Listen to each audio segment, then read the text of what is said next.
Chrysanthème.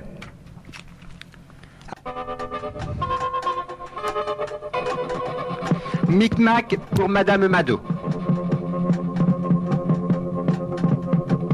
N'être un secret pour personne. Toujours paraître tel qu'il faut que l'on soit dans la bouche vile des autres. Quelle plaie.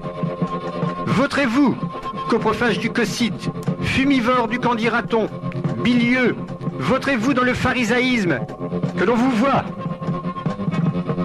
À tout prendre, j'aime encore mieux être ma propre bouche et me faufiler derrière l'alibi de mes joues, qui, comme les bras du Bouddha, sont innombrables et à qui les gourmets, les vrais, dont l'honorable Anthelme Brillat Savarin ont rendu les plus beaux hommages. Là, je puis, sans chipoter, mettre les petits plats dans les grands.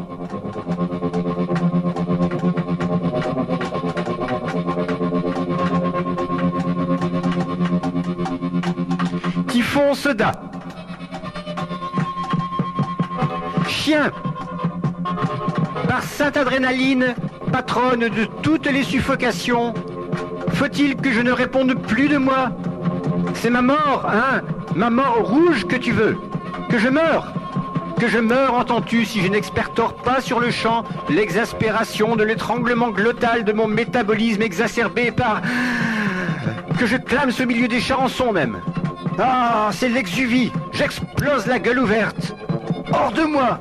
Banni de moi. Excommunié comme une chienne. Mais je n'aboierai pas. Ouvre-moi, chien, si tu ne veux pas que je redevienne moi-même.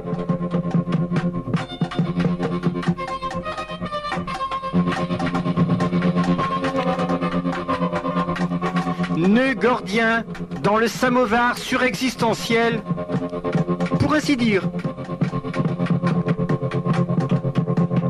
Tout à fait entre nous, il m'accuserait encore d'être jaloux. Les autres, regardez-les. Ce sont eux les receleurs de mon enfer. Non, non, pas du tout. Rien à voir avec vous. Vous me tendez votre écoute, vous. Il n'est pas donné à tout le monde d'avoir une écoute, de savoir écouter. C'est un don. Aux uns, le vaste objet du monde. Aux autres, la cécité, l'avare nécessité. Un don auquel je n'ai pas eu droit non plus. S'ils pouvaient nous prendre notre enfer pour en faire leur paradis, ils nous rendraient la monnaie de notre pièce. Seulement, avec les petits ruisseaux qui font les grandes rivières. Nib, n'est-ce pas? Air de famille. Le lucre, lucrum officium, est le type même du principe ambulatoire de la matière. Un fœtus perpétuel, brut, fait du même bois que celui auquel il est attenant. En bouleau s'il est né du bouleau, en hêtre s'il vit dans le hêtre, en érable, en pin, etc. Et dans lequel il fait nœud et se meut sans besoin. Certaines autres matières, substances, lois générales même, recèlent également leur inextricable faune.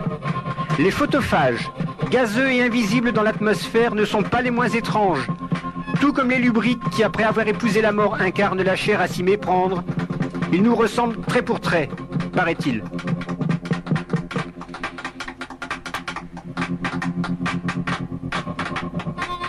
Harpagon, succédant au duc de Bourgogne. Quelle variqueuse raison met ainsi la mer en bouteille? La raison du plus petit commun dénominateur. Quand l'âme a du corps, c'est le corps. Autrement, c'est encore des dépenses en perspective. Soufflons. Que l'haleine soit un bas. Je respire. Ce n'est sûrement pas avec des scies qu'on aurait pu faire sa choupe sous. C'est sous où, disait la mère, les bébés naissent pour que l'amertume, comme dans l'ère des clochettes, sonne et trébuche. Non, ce n'est pas pour rien qu'il n'y a pas que la dévaluation dans la vie. Sinon, ça serait comme mettre toutes ces bouteilles à la même mer. Don Quichotte the Sheriff n'amasse pas mousse. Son Excellence ne manquait pas d'air. Ensuite, on ne sait plus. Sinon qu'elle ne mangea pas de pain. Un meunier, a-t-on dit, à cause des moulins. Mais il aurait tout aussi bien pu être serrurier ou apothicaire. D'après les bruits qui courent, il devrait aujourd'hui couler des jours plus sereins, au paradis avec les ânes. Ah, je vois comme si c'était hier son flair s'allonger au point de sembler un nez, ses lèvres s'effiler au point de sourire au milieu du visage. Dans les dépens de l'ego cogito, combien de lièvres déguisés en tortues pour arriver les premiers n'a-t-il pas levé? On s'est incroyablement mépris sur son compte. Son aveuglement fut de le savoir, non le leur.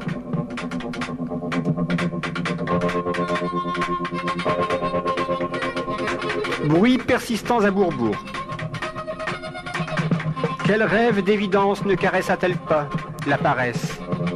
Rendre aux choses le cœur qui était le leur, garder l'absence de mouvement pour la pure horlogerie d'un corps prétendument sans organes, et avouer, enfin, je suis vaincu. Quel rêve!